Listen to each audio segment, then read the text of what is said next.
নমস্কার, দেবস্মিতা ইউটিউব চ্যানেলে আপনাদের সবাইকে স্বাগত। এখন এই ভিডিওটি খুবই স্পেশাল এবং আকর্ষণীয়। দেখতে পাচ্ছ এই ভিডিওতে শুরুতে এখানে সুন্দরবনের বিশেষ প্রাকৃতিক সৌন্দর্য রয়েছে। দূরে ওই যে একটা খড়ের বোট, মানে অনেক দূর থেকে আগত একজন ব্যবসায়ী সেখানে খড় বোঝাই করেছে। চারিদিকে দেখো কত সুন্দর শান্ত স্নিগ্ধ নদী, আকাশটাও মেঘাচ্ছন্ন, পেঁয়াজের মতন খসার মতন মেঘগুলো চারিদিকে এলোমেলো হয়ে ঘুরছে। আমাদের এটা বড় নৌকো, যেখানে ডবল সিলিন্ডার ইঞ্জিন আছে, এবং আজকের আমরা সবাই বেরিয়েছি। আমাদের বাড়িতে অনেক আত্মীয় বন্ধু বান্ধব এসেছে জঙ্গল পুজো কেন্দ্র করে। এখানে 28শে বৈশাখ অনুষ্ঠিত হয়েছিল 68তম জঙ্গল পুজো। এটা আমার বোন ও থাকে বাইরে, এসেছে মেলা দেখতে। বিশেষ করে এই মেলাটিতে এত আকর্ষণীয়, তাই সবাই চেষ্টা করে আসার জন্য। এখানে আমার কাকিমা আছেন, আর আমার কাকা আছেন, এবং ছোট ছোট ভাই বোনেরা আছেন, আমার বাবা, আমার ভাই, বৌমা, বিশেষ করে আমার মিসেসও আছেন এখানে। সবাই পৌঁছে গেছি আমরা এখন সেই মেলা প্রাঙ্গণে, যেখানে বাঘ জঙ্গল কোর এরিয়া। যে প্রাচীনতম 68তম বর্তমান জঙ্গল পুজো এই বৈশাখ মাসের আজকে 29 তারিখ, কালকের হয়ে গেছে গতকাল। 68তম প্রাচীনতম এই জঙ্গল পূজায় আমরা এই মায়ের মন্দিরে, যেখানে বনদেবী আরাধ্য দেবীরা এখানে রয়েছেন, তো গতকাল প্রচুর জনসমাবেশ হয়েছে এখানে। অনেক পূজা অর্চনা, মানুষ সমাবেশের ভিড় ছিল, দোকানদানি। কিন্তু আজকের আমরা এসেছি ধীরে সুস্থে এই মায়ের দর্শন করার জন্য। সব পরিবারে আমরা এসেছি মায়ের মন্দিরে। আমরা চলে এসেছি। এটি গঙ্গা ঠাকুর, এখানে মনসা ঠাকুর আছে, মা মনসা।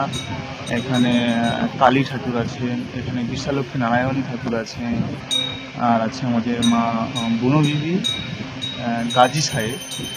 আর এটা হচ্ছে একদম শেষে ওটা ছাওয়ালপীঠ।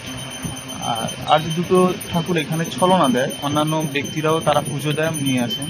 এটা আমাদের বিদায়ী পূজা অর্চনা চলছে, আমাদের কমিটির সদস্যরা রয়েছেন এখানে। একটা দিনই মাত্র পূজা হয়, বছরে একটা দিন।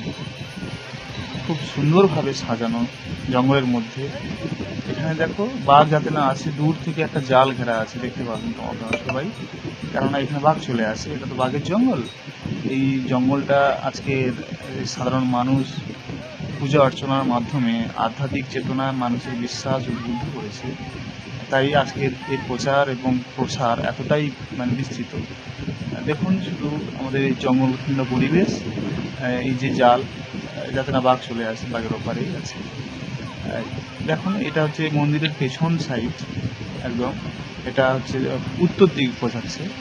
তো মন্দিরের চারিপাশটা কিন্তু এইভাবে সুন্দর সুন্দর গোরান গাছ, তারপরে আছে বানি গাছ, তারপরে আছে গেওয়া গাছ এবং কেওড়া গাছ। যে সমস্ত লবণাক্ত জলে যেগুলো হয় সেই সমস্ত গাছগুলো। সেই মন্দিরের পিছনে আমাদের এই জাল ঘেরা দেখতে পাচ্ছেন। এই জালের ওপারে ঠিক বাঘ জঙ্গল, জালের ওপারে এই জালটাই হচ্ছে প্রোটেকশন, যাতে পেরিয়ে আসে হ্যাঁ অনেক সময়। এবং এই মন্দিরের এই সাইডে এগুলোতেই বিচরণ করে বাঘ। আমাদের এই বাঘ জঙ্গলের মা বনদেবী হিসেবে পরিচিত। এখানকার জেলে মৌলেদের এই অনুষ্ঠান, এই পূজা, এটা সর্ববৃহৎ হয়ে গেছে আজকে। আমরা জঙ্গলের গভীরে প্রবেশ করেছি। এখানে দেখুন বন্ধুরা, জঙ্গলের ভিতরে পরিবেশ, ভয় লাগছে জানো, একটা ভয়ঙ্কর পরিবেশ। তো এর মধ্যে মানুষ হচ্ছে কি গিয়েছে, তবু কালকের এই জঙ্গলটা, এটা মানুষজন হাঁটা চলার জন্য একটু কেটে কেটে দিয়েছে আর কি, গাছ টাছ কেটে দিয়েছে। আর এত মানুষ, এই গড়ান গাছ, গড়ান গাছ দেখাচ্ছে।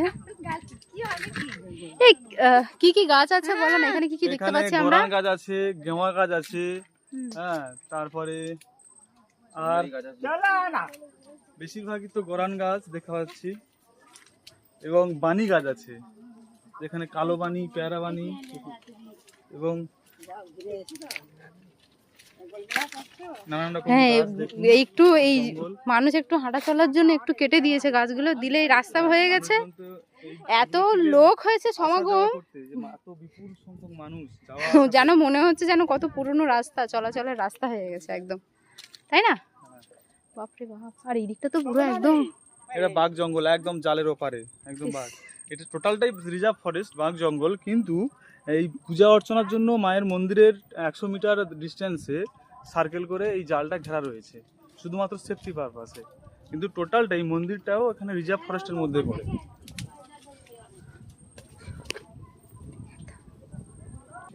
মন্দির থেকে আমরা একদম এই নদীর এই মুখ পর্যন্ত চলে আসলাম। কি ভালো লাগছে না? অসাধারণ লাগছে, কি সুন্দর লাগছে ভিউটা, দেখো পড়ে যাবি, ধারে যাস নি। এই কিছু ভীষণ সুন্দর সত্যি।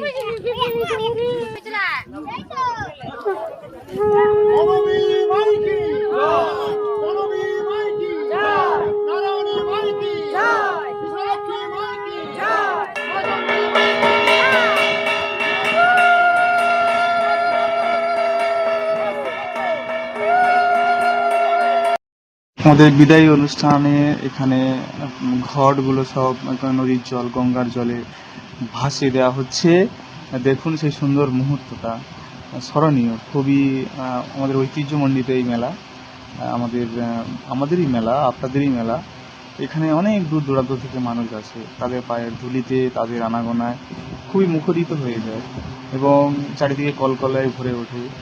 এখানকার সাধারণ মানুষের যে স্ফূর্তিটা, সেটা আপনারা দেখলেই বুঝতে পারছেন যে ভিডিওতে কতটা ভরসা এবং বিশ্বাস এবং আন্তরিকের সাথে আমরা সবাই এটাকে মেনে থাকি। আমরা পূজা অনুষ্ঠানের এই যে প্রসাদ পেয়েছো? এখন প্রসাদ নিয়েছি, বিসর্জন তাহলে প্রসাদ হয়ে গ্রহণ গেল। করেছি। আর এই সুন্দর আসছে বছর অনুষ্ঠানে আপনাদের সবাইকেও আমন্ত্রণ। আমরা আগামী আবার বছরগুলোতে অপেক্ষায় থাকবো, তাই তো? এখানে আপনারা আসার, সবাই আসবেন, মায়ের আশীর্বাদ নেওয়ার। আসুন, ভালো লাগবে। আপনিও একটা মা অংশ হন সবাইকে আমাদের সুস্থ এই রাখুক, বৃহত্তর পরিবার। ভালো রাখুক। জঙ্গলে যারা যায় সবাইকে তারা যেন জঙ্গল সুস্থ মেলার ভাবে যায়। শুভেচ্ছা, আসে। অভিনন্দন এবং মায়ের কাছে ভালোবাসা। এই কামনা। আপনাদের আবার আমন্ত্রণে বা আপনাদের আবার এই মেলাতে ফিরে আসার জন্য ওমা চলো যাই। অনেকভাবে আমন্ত্রণ জানাচ্ছি। আমাদের এখন ঘরে ফেরার পালা, সবাই এক এক করে নৌকোয় উঠে যাচ্ছি। তো আপনারা চলুন, আমরা এখন ঘরে যাই। আবার নৌকো করে আমরা কিছুটা একটু ঘুরতে গিয়েছিলাম, যদিও বা একটু দূরে, যেটা মাদলা নদীর কাছাকাছি একটু ঘুরতে গিয়েছিলাম। শান্ত নদী তো, তাই একটু লোভ সামলাতে পারলাম না, যাই একটু ঘুরেই আসি। নিজেদের নৌকো, নিজেদের সবাই। তো এই সুন্দর মনোরম পরিবেশে আমরা একটু বেরিয়ে আসলাম। Thank you. দেখা হবে পরের ভিডিওতে। চেষ্টা করব আরো সুন্দর এবং আকর্ষণীয় এবং মার্জিত ভিডিও আনার জন্য। আপনারা সবাই পাশে থাকবেন, ভালো থাকবেন, এভাবে সাপোর্ট করবেন। দেখা হচ্ছে তাহলে আগামী কোনো এক ভিডিওতে। নমস্কার।